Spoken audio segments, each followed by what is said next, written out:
Pakistan has always sought strategic depth in places like Afghanistan. If you look at the map of Pakistan, it's a pretty narrow nation. It doesn't have these wide open spaces. Like India has tremendous amount of depth in its geography. Pakistan, the furthest part of Pakistan would be a couple of 100 kilometers at most from India. So Pakistan lacks the depth, and that's why they've always sought to have strategic depth in Afghanistan, which is why they created a terrorist organization called the Taliban, which then they lost control of.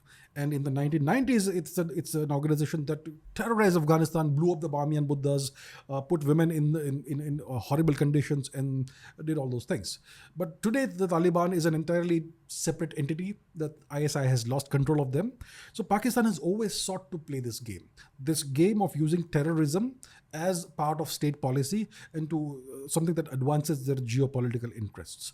So Afghanistan has suffered a lot from that. The Iranians, to some extent, have suffered from Pakistani terrorism. Last year, I think there were Iranian missile strikes on Pakistani infrastructure within Pakistan. And we in India have been the prime target. So the ISI is their main intelligence agency. It is also the main enabler of terrorism. Pakistan is a nation that seems to be a democracy. It seems to have a parliament and state assemblies and legislators and chief ministers and a prime minister, etc.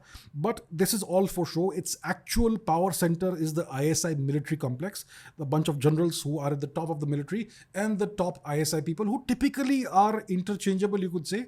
It's the same entity, but it shows different faces. So there's a separate ISI and separate military, but actually it's more or less pretty much the same organization. And the terrorist infrastructure is also part of the ISI military combination, but it seems to be, it is shown as so the various terrorist organizations, they are typically depicted as charitable organizations and religious organizations that do charitable work and take care of orphans and establish madrasas or schools or whatever.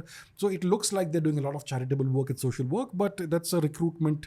That's a ploy for recruiting the vulnerable and the weak and the poor into their terrorist machine. And then they are sent across the border to get mowed down by Indian armed forces who are doing their job of defending the country from terrorists.